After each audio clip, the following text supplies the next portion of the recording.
High বন্ধুরা, তোমরা সবাই কেমন আছো? আজকে চলে এসেছি আবারও একটা নতুন ব্লগ নিয়ে। গৌরব সুস্মিতা ব্লগে তোমাদের অনেক অনেক ভালোবাসা জানিয়ে আজকের ব্লগটা শুরু করছি। আর সকালটাই শুরু করলাম মাছ দিয়ে। মাছ তো বলে খুব শুভ, তাই না? তাই তোমাদের মাছই দেখালাম ফার্স্ট সকালবেলা। তো এখানে তোমাদের দাদা ভাই লিকার চা আর অরিও বিস্কুট খেলো, আর আমি গরম পড়ার পর থেকে চাটা একদমই খাই না, তো সেই জন্য আমি খেলাম অরিও বিস্কুট। তারপর এখানে মাছ ধুতে চলে এসেছি। আজকে মাছ হচ্ছে কাতলা মাছ আর অনেকটা মাছের তেল এনেছে। তো মাছের তেলটার একটা দারুণ রেসিপি তোমাদের দেখাবো, তাই ভিডিওটা স্কিপ না করে পুরোটা দেখতে থাকো। আশা করছি তোমাদের খুব ভালো লাগবে। আর আমি মাছের পেটি খেতেই বেশি ভালোবাসি, তার জন্য পেটিটাই আনে, আর তার সাথে দাগাও থাকে। তবে আমি না একদম দাগা খেতেই চাই না, আমি শুধু পেটি খাই।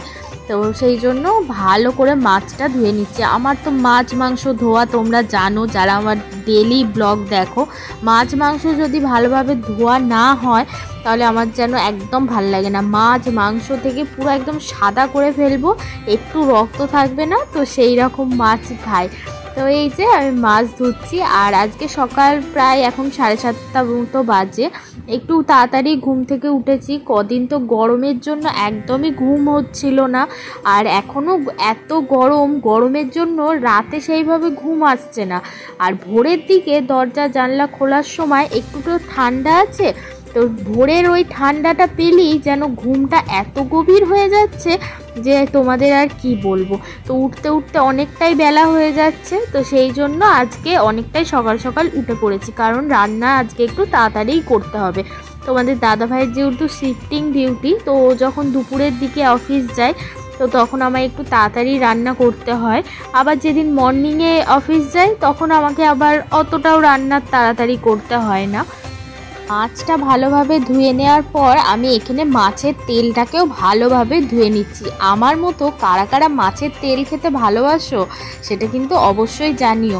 আমিও কিন্তু মাছের থেকে মাছের তেল খেতে বেশি ভালোবাসি। আবার চিকেনের থেকে চিকেনের স্টমাক, লিভার এইগুলো খেতে বেশি ভালোবাসি। কি জানি, এরকম হয়তো অনেকেই আছো আমার মতো।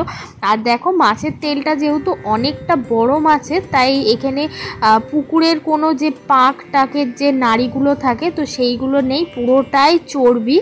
আর তাও আমি যে মোটা একটা নালি থাকে দেখবে মাছের তেলের মধ্যে, তো ওটা হচ্ছে মাছের অ্যাপেন্ডিক্স, তো সেইটাকে ওই মোটা নালিটাকে আমি ফেলে দিই। তোমরা ভালোভাবে পরিষ্কার করেও নিতে পারো, ফেলার দরকার নেই। তো দেখো, তেলটা আমি খুব সুন্দর করে একদম রক্ত যা ছিল সব একদম ধুয়ে বের করে ফেলেছি। আর গামলার জলটা না পুরো লাল হয়ে গেছে। আর মাছের গন্ধে বিড়ালগুলো পেছনে একদম ক্যাও ক্যাও করেই যাচ্ছে। আমি বলছি, ওরে তোদের দেবো, আর ওরা তো শুনছেই না, যাই মাছের গন্ধ পেয়েছে ডাকাডাকি শুরু করে দিয়েছে। এরপর একটু তাড়াতাড়ি হাত চালিয়ে কাজগুলো সেরে নিতে হবে। ডলুমিটির তো স্কুল ছুটি পড়ে গেছে, তো একটু পরেই চলে আসবে খেলার জন্য, আর ওদের সাথেও আমায় একটু খেলতে হয়।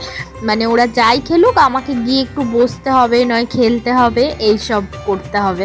তো চলে আসবে। আজকেই ওদের লাস্ট স্কুল হলো, মর্নিং স্কুল। তো কালকে থেকে একদম ছুটি। তারপর হয়তো দুজনের মধ্যেই মামার বাড়ি যাবে, মামার বাড়ি গিয়ে অনেক দিন থাকবে, তখন আর দেখা হবে না। তোমরা অনেকেই আছো যারা আমার চ্যানেলে এসে আমাদের ভিডিও দেখো, কিন্তু লাইক করো না, সাবস্ক্রাইব করো না, ফলো করো না। তো প্লিজ তোমরা এরকম করো না। তোমাদের অনেক ভালোবাসা পেয়েছি এই 8-9 মাসে। মানে আমরা ইউটিউবে এসছি 8-9 মাস হলো। তো প্লিজ যারা আমার চ্যানেলে নতুন এসছো তাদের অনেক অনেক স্বাগত জানাই। আর আমাদের চ্যানেলটাকে প্লিজ সাবস্ক্রাইব করো। আর যদি ফেসবুক থেকে দেখো অবশ্যই পেজটাকে ফলো করে দিও। তোমাদের থেকে শুধু এইটুকুই আমরা চাই। আর তোমাদের অনেক সুন্দর সুন্দর ভালো ভালো ভিডিও উপহার দিতে চাই। তোমরা যত লাইক কমেন্ট করবে তত আমরা আরও মোটিভেট হব ভিডিও বানানোর জন্য। তো এই যে তোমাদের সাথে কথা বলতে বলতে আমার কাজও কমপ্লিট। এবার চলো আসল জিনিস তোমাদের দেখাই। দেখো, মাছের তেলটা তো অনেকটা নাড়ি জড়িয়ে থাকে আর অনেকটা বড় হয়। দেখো, এইটার তো আর বড়া করা যাবে না, তো খুব সুন্দর আর টেস্টি বড়া তোমরা কিভাবে বানাবে তো সেটাই দেখাচ্ছি। আমার বাপের বাড়ির এদিকে কি করে জানো তো, এই মাছের তেল দিয়ে উচ্ছে চচ্চড়ি করে বা শাকে দেয় বা আলু দিয়ে এমনি তরকারি করলে, তবে বেশিজন ভাজাটা খেতেই বেশি ভালো লাগে। আর এখানে আমি এই বড়াটাও বানাচ্ছি, এই বড়াটাও কিন্তু অসাধারণ লাগে। আমি তো এই বড়া দিয়েই শুধু ভাত খেয়েছি দুপুরে, মাছও নিইনি কো। এত সুন্দর খেতে হয়েছিল। তো চলো এবার তোমাদের বলি, এই যে এই একটা তেলকে আমি একদম ছুরির সাহায্যে দেখো কীরকমভাবে কেটে নিচ্ছি ছোট্ট ছোট্ট করে। আমার 3-4টে ছুরি আছে, তবে মাছ কাটা বা মাংস কাটার সময় আমি এই ছুরিটাই ব্যবহার করি। তো ছুরিটা একটু ধার কমে গেছে, তাই আমার একটু অসুবিধা হচ্ছে কাটার জন্য, কিন্তু এমনি অসুবিধা নেই, কারণ নাড়িগুলো তো অনেকটা মোটা, তো ধারটা কমে গেছে বলেই একটু অসুবিধা হচ্ছে। তবে টুকটাক যখন কিছু কাটি তখন কিন্তু আমার অসুবিধা হয় না। আর এই যে দেখো আমি পুরো এইভাবে নাড়িটাকে পুরো ছোট ছোট বড়ার মতো করে কেটে নিচ্ছি। তোমরা দেখে নিশ্চয়ই বুঝতে পারছো, আশা করছি কোনো বুঝতে অসুবিধা হচ্ছে না। তবু যদি অসুবিধা হয় আমাকে কমেন্টে জানাতে পারো। আর আমি বলবো বাড়িতে একবার হলেও এটা বানিয়ে দেখো, দেখবে অন্য কোনো তরকারি আর খেতে ইচ্ছা করবে না। অবশ্যই যারা মাছের তেল খেতে ভালোবাসো তারাই। আর এই বড় মাছের তেল না একটুও তেতো হয় না জানো তো, মানে একটা অসাধারণ স্মেল বেরোয়। মানে এই মাছের তেল করলে তো মানে পাশের বাড়ির লোক জানতে পারবে যে হ্যাঁ তুমি মাছের তেল করছো, মানে এত সুন্দর সেন্টটা বেরোয়। আমি ছোট ছোট করে এই তেলগুলোকে কেটে নেওয়ার পর নুন হলুদ মাখিয়ে কিছুক্ষণ রাখবো। তারপর কি করব জানো, এর মধ্যে কুচনো কাঁচা লঙ্কা আর কুচনো ছোট্ট ছোট্ট পেঁয়াজ দেব, আর তার মধ্যে 1 চামচ মতো বেসন দেব। তবে আমার এখানে বড় চামচ, তাই 1 চামচই হয়ে যাবে। তোমাদের যদি ছোট চামচ থাকে তাহলে ছোট চামচে 2 চামচ বেসন দেবে। তারপর সেটাকে হালকাভাবে, মানে চটকাবে না, হালকাভাবে মাখবে। তারপর বড়ার মতো ভেজে নিলেই রেডি। আর এই বড়াটা কিন্তু খুব সাবধানে ভাজবে, কারণ এটা কিন্তু প্রচণ্ড ফাটে। আমি কিভাবে ভাজি সেটা তোমাদের সাথে শেয়ার করছি।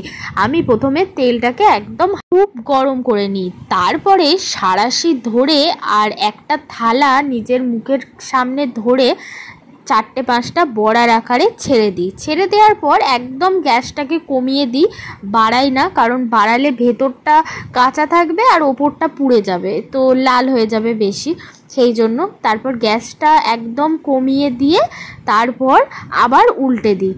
তো এটা কিন্তু খুব ফাটে, তো তোমরা যারাই করবে অবশ্যই সাবধানে করবে কাজটা। আর দেখো আমি এদিকে মাছে নুন হলুদ মাখিয়ে দিলাম। আর আমি না মাছের মাথা খেতে একদমই ভালোবাসি না, তো সেই জন্য তোমাদের দাদাভাই খাবে মাছের মাথাটা, আমি যেহেতু খাই না। একবারে 2 দিনের মাছ এনেছে, মানে কালকের সহিত মাছ এনেছে, তো কালকের মাছটা ফ্রিজে রেখে দেব কোটোই করে। আর এখানে একটা কথা বলে রাখি, হয়তো অনেকেই তোমরা এই টিপসটা জানো, সেটা হচ্ছে যখনই আমরা ফ্রিজে কোনো মাছ বা মাংস কিছু রাখবো, যদি আমরা 2-3 ফোঁটা লেবুর রস মাখিয়ে রাখতে পারি, মানে নুন হলুদ তো রাখি দিয়ে, লেবুর রস দিয়েও যদি আমরা রাখতে পারি, তাহলে কিন্তু মাছটা একদম টাটকা থাকে আর মনেই হয় না যে এটা কালকের মাছ, একদম ফ্রেশ লাগে। তো তোমরা যদি না জেনে থাকো অবশ্যই এইভাবে একবার মাছ রেখে দেখবে, খুব ভালো লাগবে খেতে। আর লেবুর রস আর টক দই এমনিতেই আমাদের রান্নার স্বাদ দ্বিগুণ বাড়িয়ে দেয়। আর চিকেনের ক্ষেত্রে 2টো লেবুর রস যদি ওই চিকেনে ম্যারিনেশনের সময় দিয়ে দাও, তাহলে মাংসগুলো একদমই ছেড়ে ছেড়ে যাবে না। আর ভিনিগার দিলে ঠিক তার উল্টোটা হবে, একটু নরম হয়ে যাবে মাংসটা। তখন নরম হয়ে গেলেই একটু খেতে সুবিধা হবে। ছিপড়ে যেগুলো থাকে, যেগুলোকে আমরা সলিড পিস বলি, সেই মাংসগুলো খেতে সুবিধা হবে। আবার হাড়ে যদি ভিনিগার লাগে তাহলে হাড় থেকে না চিকেনগুলো একটু ছেড়ে ছেড়ে যায়। আমি এই 2 খেপি করলাম, এইটা আমার হয়েছে। তো মাছ টাছ ধোয়ার পর এখানে আমি সবজি কাটতে বসে গেছি। এখানে সবজি বলতে শুধু আলু কাটবো লম্বা লম্বা করে, কারণ মাছটা আলু দিয়ে বড়ি দিয়ে ঝোল করব। আর আমি না পরশুদিন যে বাজারে গিয়েছিলাম, তো সেখান থেকে ওই বড়ির প্যাকেট এনেছি। তা বড়িটা দেখেই মনে হচ্ছে ভীষণ ভালো বড়ি। আর আমি না বড়ি খেতে প্রচণ্ড ভালোবাসি, বড়ি ভাজা, বড়ি ভেজে, বড়ি মাখা, মানে বড়িটা আমার খুব ভালো লাগে। আর মাছের ঝোল দিয়ে তো আরোই সুন্দর লাগে খেতে। তাই আমি তোমাদের দাদাভাইকে বললাম আজকে আলু দিয়ে বড়ি দিয়ে মাছ দিয়ে ঝোল করব, আমার হাতে খেয়ে দেখবে দারুণ হবে। তো ও বললো হ্যাঁ ঠিক আছে করো। ও বড়ি খেতে খুব ভালোবাসে। আর এই দিকে এই যে মাছের তেলটা আমি যেমনভাবে বলেছিলাম ঠিক সেই রকমভাবেই করেছি। আর সব কটা ভাজার পর আমার মনে পড়ছে এই রে তোমাদের তো দেখানো হয়নি, তো তারপর আবার তোমাদের দেখিয়ে দিলাম। এইভাবে ঢাকা দিয়ে দিয়ে ভাজলেই রেডি হয়ে যাবে। আর এই যে তোমাদের সাথে কথা বলতে বলতে আমার রান্নাও হয়ে গেল, মাছের ঝোল। আর ওদিকে ছিল ঝুরি আলু ভাজা বাদাম দিয়ে আর মাছের তেল। আর এই পেঁপেটা না বাপি যখন এসছিল তখন এনেছিল, তখন কাঁচা ছিল, তো পেঁপেটাকে পাকিয়েছি। পাকিয়ে আমি পাকা পেঁপে কেটে সবাইকে দিতে বেরোবো পাড়াতে, মানে আশেপাশে যে জেঠিমারা আছে দিদিরা আছে। তো দিদির বাড়ি এই পেঁপে দিতে গেছিলাম, দিদি আবার আমাকে পাকা আম কেটে দিয়েছে, মানে কি বলবে বলো। তারপর এই যে এখানে একটু চিকেনও আছে, তো চিকেনটা আমি গরম করে নিচ্ছি, ফ্রিজে ছিল। এই গোটা সপ্তাহটা অনেক রিচ খাওয়া দাওয়া হয়ে গেছে। আবার জানো তো এই মাছের তেল মাছের ঝোল আলু ভাজা এই সব দিয়ে দুপুরে খাচ্ছি। সন্ধেবেলা আবার সেজো মাদের বাড়ির নেমন্তন্ন আছে, দিদি ভাইরা এসেছে, তো সেই জন্য সবাইকে সেজো মা সন্ধেবেলা টিফিন খাওয়ার জন্য নেমন্তন্ন করেছে। তো সন্ধেবেলা যাবো সেজো মাদের বাড়ি।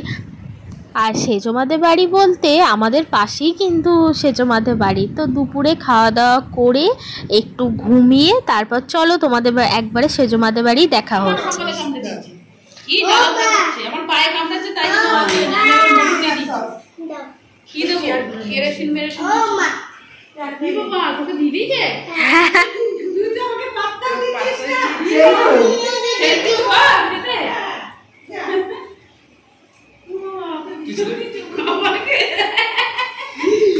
খাওয়া শুরু করে দিয়েছে আলাদা সোয়াগ।